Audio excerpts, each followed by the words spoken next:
Estamos ao vivo, JB Mais aqui na tela do seu canal JB Filho Repórter. Obrigado para você que está assistindo. Olha só, Alexandre Ernest, homem do canal Vozes do Gigante. Me fala o que está acontecendo com o Esporte Clube Internacional, Ernest. Pergunta básica para a gente começar a falar aqui. É bem tranquila, né? A primeira pergunta, assim, para a gente poder responder de boa. Se tu souber, avisa o Mano Menezes, porque ele já disse duas vezes que não sabe. Não, mas é que aí é isso que eu ia dizer, né? Primeiro de tudo aí, bom dia, boa tarde, boa noite para quem está nos assistindo, né?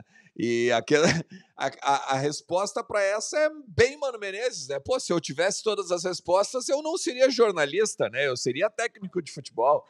Mas olha, assim, João, primeiro de tudo, é um prazer estar aqui conversando contigo aqui, com toda essa tua audiência. Mas é complicado, né, cara? É difícil a gente imaginar que um time que terminou um ano tão bem como 2022 poderia chegar agora na metade de 2023 praticamente refazendo talvez contas ou refazendo estrutura, pensando se pode ou não se classificar para o América Mineiro na Copa do Brasil. Olha, será que a gente ganha do Metropolitanos agora na Venezuela, um time que está formado há 10, 11 anos, né? Um clube que não tem 2 dezenas de anos, basicamente. Então é tenso, né? É uma situação complicada aí que basicamente o Internacional se meteu, né? É o Inter que faz isso com ele mesmo. O Inter consegue criar, não precisa jornalista criar crise, não precisa ter imprensa azul, não precisa nada disso. O próprio Inter vai lá e cria as suas crises quando lhe convém, né? E às vezes até quando não lhe convém, né? Tá, mas daí, deixa eu ser mais direto. A impressão que eu tenho é do meio de semana para agora, o Inter diagnosticou que o vilão é a preparação física. Tu tá com esse sentimento também? Não, na verdade eu vejo que o Internacional está promovendo mais uma vez o pão e o circo, né? O pão e o circo. O que é isso? Eu sempre digo lá no Voz do Gigante que o presidente, às vezes, ele parece aqueles imperadores romanos, lembra? Que antes iam lá na hora da arena dos gladiadores e ficavam jogando, né, o pão pros torcedores, ou no caso, o pessoal que estava lá na arquibancada, né, do Coliseu. Porque é o seguinte, o Inter não estava conseguindo contratar ninguém, né? E aí o que ele faz? Vai lá e traz o Luiz Adriano. Pô, não tem como não mexer com o imaginário do torcedor, né? Não tem como não... Ah, o cara campeão do mundo, o cara que marcou o gol do Mundial. Não tem como não mexer com o imaginário do torcedor. E o Luiz Adriano é um cara que já estava praticamente numa derrocada de carreira, praticamente num futebol inexpressivo, como da Turquia, né? E aí vem, então, como um caráter de salvador da pátria numa janela em que eles foram extremamente incompetentes. Esse é o primeiro pão e circo do ano. O segundo pão e circo do ano é agora, né? É agora. Porque é o seguinte, fica muito feio pro Inter chegar no fim do primeiro tempo e tá com a língua, basicamente, no meio da barriga, né? Todos os jogadores ali babando na gravata, praticamente no final do primeiro tempo, além de correr errado, né? Claro, além do time estar correndo errado. Então não é só a preparação física, mas a gente pode falar sobre isso depois. Daí o que acontece? O Paulo Turra ganha de 2-0 dentro do Beira-Rio.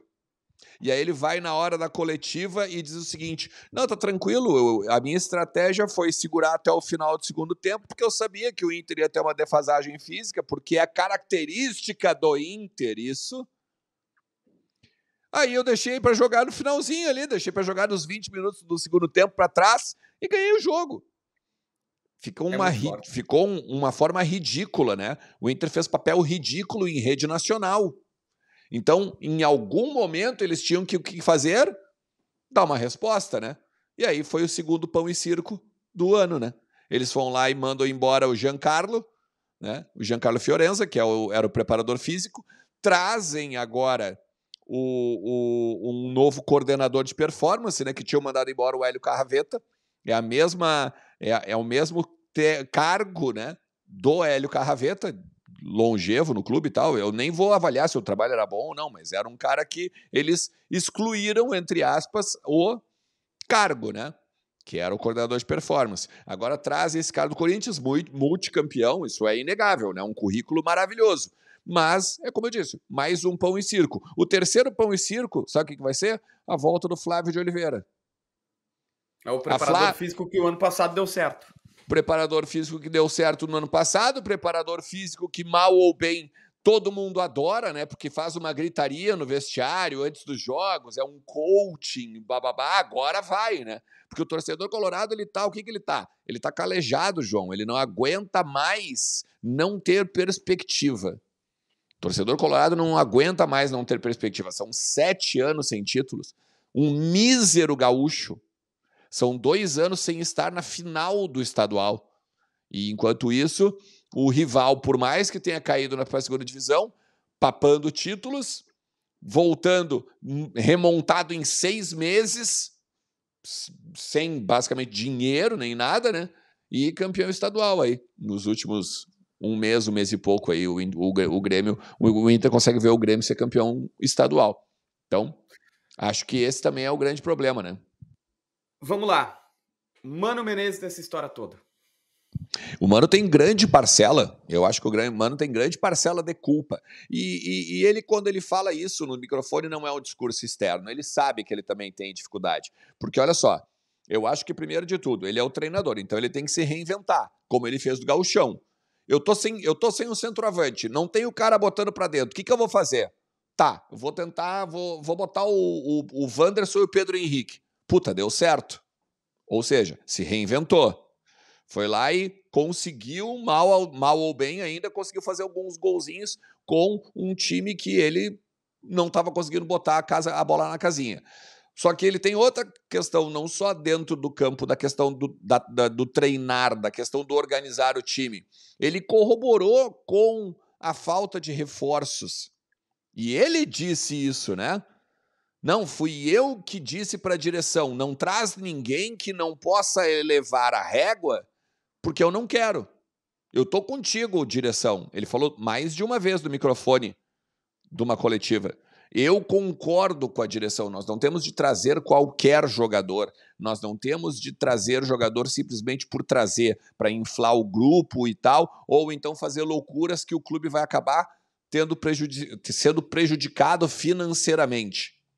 Né? Então, a culpa dele também está aí. Não adianta ele dizer assim, mas nós não temos um grande elenco, nós não temos jogadores de qualidade para pegar um reserva para o Alan Patrick, um reserva para o René, um reserva para o Alemão, porque ele também corroborou com essa questão dos jogadores que não foram trazidos. Então, o Mano tem mais, talvez, de uma, né? Mais do que essas duas que eu estou enumerando, mas principalmente essas duas aí. As culpas do cartório, teoricamente, se a gente pode pegar e botar assim como predicado. Tá, então o Mano Menezes tem sua responsabilidade. Eu vi aí até que tá no fundo aí a tua thumb do teu canal, Alexandre Ernest. Tu tem duas fontes, né? Tá bem de grana. Ganha em dólar duplamente. Então o dólar para ele é R$10. Ganha no Voz do Gigante e ganha no canal Alexandre Ernest. Barcelo responde sobre Mano. Tá, eu já vou adiantar aqui pra galera, embora depois vá lá no canal do Ernest para ver. O presidente até cita o Vojvoda, que se recuperou, cita o Luiz Castro, que se recuperou, dizendo, manter o técnico é o certo. Aí eu te pergunto, manter o Mano é o certo? Depende. Ele fala uma frase, ele deu uma entrevista para a Gaúcha ZH, né, enfim, para a Rádio Gaúcha e tal, e o que ele diz? Ele diz assim, o imediatismo do futebol brasileiro que causa esse ambiente dentro do Inter. Porque com o imediatismo, né, de queremos vitórias, títulos, essas coisas, acaba tendo pressão nos jogadores, acaba tendo pressão da parte da torcida e tudo mais. Aí ele diz assim, acreditamos que o Mano consegue recuperar o futebol de 2022. Mas se a gente vê que o trabalho bateu no teto, pode ficar tranquilo que nós vamos mudar sim. Ou seja, ele está querendo dizer o seguinte, que ninguém é eterno, né? O Mano Menezes não é eterno. Essa é a frase dele. E aí agora a minha análise, tá? Primeiro de tudo, não é imediatismo, né? O Mano Menezes está há 1 ano aqui no Inter. Então não é imediatismo.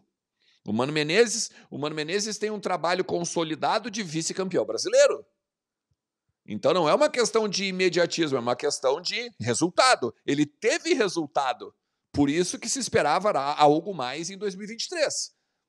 Concorda comigo? Porque e ao invés de evoluir, regrediu. Exatamente. E aí a crítica vem aí. A crítica não vem no imediatismo. O presidente está enganado. A crítica vem de um trabalho que foi bem feito em 2022 e o estofo, né? Pô, se o cara foi vice-campeão brasileiro, o cara bateu pau a pau com todos os times, ele só não ganhou do Corinthians. Todos os outros ele bateu, todos os outros ele ganhou.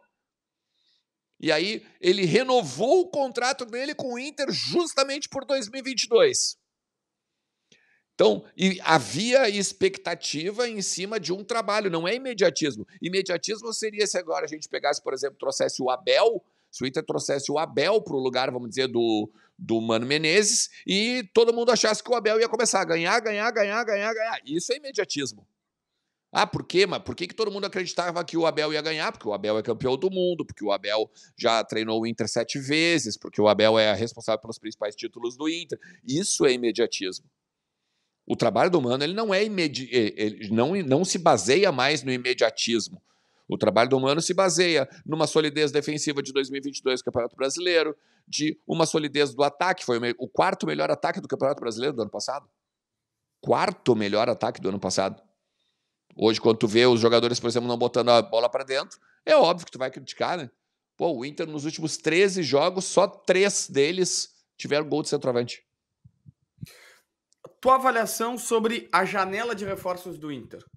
Horrível. Eu não sei se tu quer ter boa vontade de colocar que o Cuejar e o Ener Valencia devem vir para metade do ano. Aí fica até o critério avaliar, mas a janela tem Baralhas, John, Nico Hernandes que não estreou. Me ajuda aí com os nomes que eu tô mal. Dia Dias e o Luiz Adriano. Gabriel Barros. O Gabriel Barros e o Arangues e o Luiz Adriano. É. Assim, se a gente botar o Ener Valencia, claro, eu acho assim, ó, tem 2 caminhos, tá? O primeiro de tudo é o all-in que a direção fez. Em que sentido? Ó, nós não conseguimos o Ener Valencia agora porque nós não temos dinheiro para tirar ele do Fenerbahçe. Então, vamos assinar um pré-contrato com ele para o meio do ano. No meio do ano a gente tem um baita de um centroavante. Tá, beleza, show. A gente não consegue tirar o Arangues do Bayern porque eles não querem liberar antes e tal. Não adianta, não vai. Eu não quero pagar, nem que seja 3 milhões de reais, eu não quero pagar. Né? Porque o Bayern Leverkusen queria ali entre 500 e 600 mil euros para liberar. Tá? Então ele não quis pagar esses 3 milhões, esperou. O Arangues está aí, beleza, só que só consegue jogar agora, né? Depois de estar recuperado fisicamente, tal, isso e aquilo. Mas, mesmo assim, a tendência é que jogue agora no finalzinho de maio, início de junho, o que talvez seria quase a mesma coisa se ele tivesse vindo com o pré-contrato certinho como ele estava. Ou seja, é outro all-in, né? No meio do ano nós vamos ter um volante. Ou seja, o que a gente tem que ter? Nesse período que a gente não tem esses 2 principais jogadores, nós vamos ter que estar vivo nas competições. No Campeonato Brasileiro, na Copa do Brasil e na Libertadores. Esse all-in, ele é perigoso, eu acho. Eu acho ele perigoso. Porque se o Inter cai na Copa do Brasil agora... Ó, neste momento, o primeiro colocado do Campeonato Brasileiro tem 8 pontos de diferença pro Inter já. 8. Deixa eu seguir nessa tua linha. O que tu acha que tu vai estar falando em dezembro de 2023 sobre o Inter? Que provavelmente o novo presidente vai ter um desafio enorme pela frente, em termos de treinador, em termos de novos reforços. Eu não acredito hoje que o Alessandro Barcelos vai se reeleger. Tá? E nem estou falando assim, ó, que existe. E nem que o Mano fica. E nem que o Mano fica. Nem que o Inter ganha título consequentemente. Exatamente. Hoje eu tô bem cético, tá? Bem cético. Primeiro, só para falar da janela que tu disseste ali, o único que eu tenho alguma expectativa em cima é o Gabriel Barros, que é uma revelação interessante no futebol do futebol paulista, tá? Que eu já vi o treino. Campanharo. Não, o Campanharo também. Tá, boa, tem esses 2 jogadores, tá? O Campanharo também, que é um bom achado, eu acho. A gente esqueceu do Campanharo, boa. Então eu acho que assim, o Campanharo é um bom achado, acho que eles foram até um pouco criativos, tá? Ainda que já tivesse sido oferecido para o Inter em janeiro e o Inter não quis. O Inter não quis esse jogador, e aí agora porque estava com água na bunda foi buscar, né? e o Gabriel Barros, que eu já vi treinar, tem uma boa perna esquerda, um bom chute fora da área, bem rápido o guri. E se confirmar no campo o que faz no treino, eu acho que de repente pode ser um bom reforço aí pro Inter. Mas os outros, nenhum. Bom, Jean Dias não tinha nem que estar vestindo a camisa do Inter, com todo respeito ao jogador. É um jogador que já não, infelizmente, não tem bola para jogar no Inter, né? A gente já viu isso agora e até mesmo lesionou, né? Lesionou, ele tá tão abaixo em termos técnicos e físicos que acabou lesionando em 2 ou 3 jogos que fez de titular como o Inter. Nem titular, né? Que acabou entrando no caso. O que eu acho da questão do final do ano, tá? O Alessandro Barcelos hoje ele não tá garantido como uma reeleição, não. E nem tô falando que acho, porque eu digo isso porque tem melhor ou pior adversário para ele na questão da eleição. Eu tô falando que hoje, para sustentar o trabalho dele, da gestão dele, para ser sustentada por uma reeleição, só a austeridade financeira não basta, né? Porque ele não diminuiu a dívida do clube, ele não fez outras, tá? Beleza, até aí melhor, bom por um lado, mas ele não diminuiu a dívida do clube, como ele disse que ele ia fazer, mas ao mesmo tempo ele teve 2 anos de superávit. Que bom, mas a gente não tem a taxa superávit, não tá lá, né? É um assunto meio chato para entrar, mas o segundo aqui é contabilmente correto, a direção tinha que fazer aquilo, mas é porque um terreno que o Inter tinha valorizou. Tu vai lá e abre o cofre e não tem aquele dinheiro na conta, né? Sim, então, contabilmente, claro. E é importante. Tá o que é importante? Eu acho que o superávit só mostra que tu tá faturando e que tu tá conseguindo pagar as tuas contas. É isso que mostra, né? Por exemplo, se tu tá com... eu ganhei 400 milhões e paguei 400 milhões. Ou seja, minhas dívidas ali não cresceram, se eu consegui organizar a minha questão financeira e tal, isso e aquilo. Não contraí outras, mas não baixei. Ponto. Né? Títulos são mais importantes que superávit, né? Com certeza o torcedor vai pensar isso, com certeza o debate da eleição vai ser esse, né? Tu pega o Corinthians, pega o Atlético Mineiro com quase 2 bilhões de dívida, mais campeão brasileiro, da Libertadores e tal, né? Querendo ou não, saíram de uma seca enorme aí há alguns anos, né? De campeonato brasileiro. Me pergunta para ver se o Colorado, por exemplo, pensa na questão da dívida de 1 bilhão e pouco do Atlético Mineiro ou se pensa na taça no armário. É óbvio. É meio óbvio. Então, assim, eu acho legal. Dezembro o Inter não tem treinador, não tem o mesmo presidente e provavelmente vai ter que ir atrás de reforço porque não ganhou nada. Eu vejo, esse é o dezembro do Inter nesse momento, para mim. Para mim, se ganhar alguma coisa, ganha uma Copa do Brasil. Belisca na Copa do Brasil. Eu acho que das 3 competições que o Inter tem hoje, a mais fácil, vamos dizer, ou a menos difícil, é a Copa do Brasil. Porque é competição de mata-mata, é competição que daqui a pouco os próprios times vão estar dando atenção para a Libertadores, por exemplo, um Palmeiras da vida, um Flamengo da vida, os times que são ali os que possivelmente vão ser os postulantes. Tu pega, né, o João, Copa do Brasil e Libertadores, o Palmeiras e o Flamengo basicamente se intercalaram nos últimos anos, né?